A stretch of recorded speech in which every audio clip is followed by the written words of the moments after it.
우리 이 시간 말씀 역대상 17장 말씀 보도록 하겠습니다. 역대상 17장 11절과 12절 말씀. 17장 11절 12절 제가 읽도록 하겠습니다.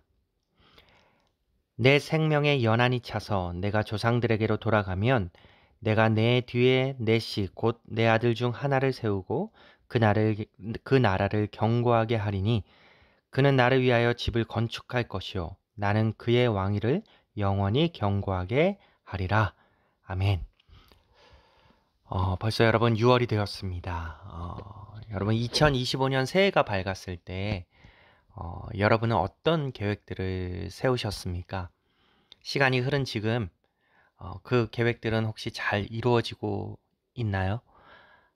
우리는 모두 인생 속에서 다양한 꿈과 계획을 품고 살아가죠. 그러나 그 계획이 무너지고 방향이 꺾일 때 우리는 낙심하기도 합니다.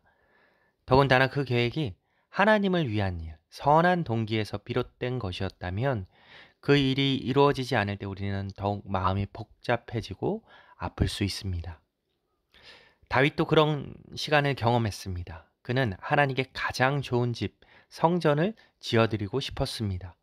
자신은 백향목 궁전에서 살면서 하나님의 교회가 여전히 장막에 있는 것이 마음에 걸렸던 것이죠. 그래서 그는 성전을 짓기로 결심했고 그 마음은 진실하고 아름다웠습니다. 심지어 선지자 나단도 그의 결정을 지지했습니다. 하나님이 임금과 함께 계시니 무엇이든지 마음에 계획한 대로 하십시오 라고 말했던 것이죠. 하지만 그날 밤에 하나님께서는 뜻밖의 말씀을 하십니다. 너는 내게 집을 지어서는 안 된다. 우리의 기대와는 전혀 다른 하나님의 응답. 이 장면을 통해 하나님은 단지 다윗의 계획을 거절하신 것이 아니라 그를 더 크고 영원한 계획으로 이끄십니다. 오늘 이 말씀 속에서 우리 역시 하나님의 뜻을 새롭게 듣고 다시 소망을 품게 되기를 바라면서 잠시 말씀을 나누겠습니다. 다윗은 전쟁을 마치고 평화를 얻은 후에 마음속 깊이 하나님의 전을 짓고 싶어 했습니다. 자신은 백향목 왕궁에서 사는데 하나님의 언약궤는 여전히 휘장 속에 있다는 것이 너무나 마음에 걸렸던 것이죠. 17장 1절에 보면 나는 궁전에 사는데 하나님의 궤는 아직도 장막에 있습니다 라고 말하지요. 이 말은 단순한 환경의 문제가 아니라 다윗의 신앙적 중심을 보여주는 말입니다. 그는 하나님을 높이고 싶었습니다. 이스라엘 왕으로서 자신의 인생 전체를 하나님의 영광을 위해 드리고 싶었던 것입니다. 그런데 하나님은 나단을 통해서 이렇게 말씀하십니다. 4절 말씀 보면 내가 살 집을 네가 지어서는 안 된다.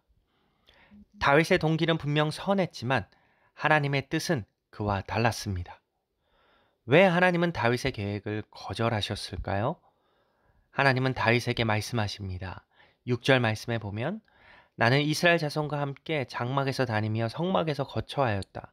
나는 그동안 집을 요구한 적이 없다 라고 말씀하시죠. 하나님은 거처보다 백성의 삶에 더 깊은 관심을 가지셨습니다.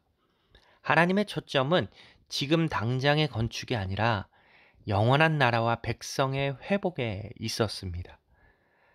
하나님은 다윗에게 이렇게 약속하십니다. 11절과 12절 오늘 읽었던 말씀을 요약해서 말하자면 내가 너의 이름을 위대하게 하고 네 몸에서 날 아들을 통해 나라를 튼튼히 할 것이다. 그가 내게 집을 지어주고 나는 그의 왕위를 영원히 견고하게 하겠다.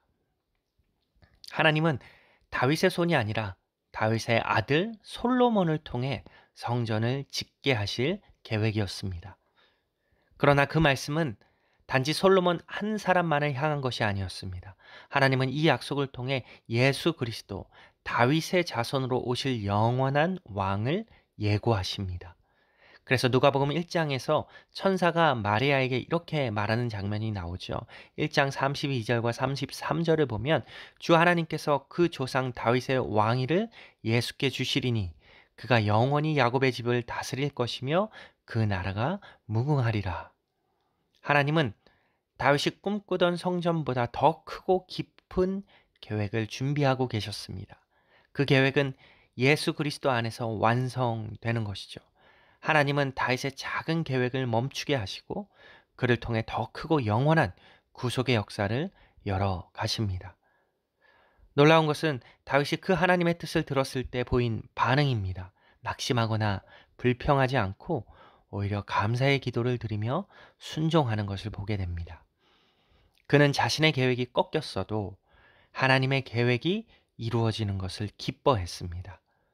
왜냐하면 그는 하나님의 마음을 이해했기 때문이죠. 여러분, 우리도 때때로 다윗처럼 선한 마음으로 무언가를 계획합니다. 하나님의 영광을 위해, 가정을 위해, 교회를 위해, 나라를 위해 진심으로 기도하며 꿈을 꾸고 준비하기도 하는 것이죠. 그런데 때때로 그 계획이 막히고 방향이 꺾일 때가 있습니다. 오히려 기도했기 때문에 더 혼란스럽기도 합니다. 하지만 오늘 이 말씀을 통해 우리는 기억해야 하죠. 하나님의 거절은 결코 무관심이나 질책이 아닙니다. 그분의 거절은 더 크고 더 깊은 계획으로의 초대인 것입니다. 하나님은 우리가 세운 계획이 멈출 때 거기서 무언가를 끌어내시는 것이 아니라 더 크고 영원한 일을 시작하고 계신 것입니다. 우리가 그 뜻을 이해하지 못해도 하나님은 결코 우리를 놓지 않으십니다.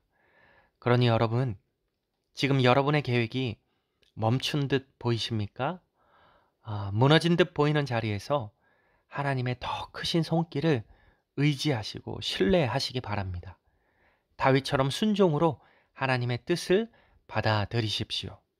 하나님의 약속은 결코 무너지지 않습니다. 그리고 그 약속은 예수 그리스도 안에서 이미 시작되었고 지금도 이루어지고 있으며 완성될 것입니다. 그 하나님의 약속을 붙들고 오늘도 믿음으로 살아가는 저와 여러분이 되기를 주님의 이름으로 축복하고 소망합니다. 기도하겠습니다. 사랑의 주님, 감사합니다. 오늘 다윗의 마음을 통해서 우리의 마음도 들여다보게 하시니 감사를 드립니다. 하나님을 위한 계획이 때로는 꺾일 때도 있지만 그 자리에 더 크고 영원한 주님의 뜻이 있다는 것을 오늘 배우게 하시니 감사합니다. 내가 원하는 것을 멈추게 하실지라도 주님이 이루실 더 크고 선한 계획을 신뢰하기 원합니다. 다윗처럼 하나님의 뜻에 기꺼이 순종하게 하시고 멈춘 자리에서도 다시 주님의 약속을 붙들게 하옵소서. 오늘 하루도 그 약속 안에서 흔들림 없이 살아가게 하시고 모든 생각과 모든 걸음이 주님의 계획 안에서 이루어지게 하옵소서. 예수님의 이름으로 기도합니다. 아멘. 이 시간 각자 기도하는 시간 갖도록 하겠습니다.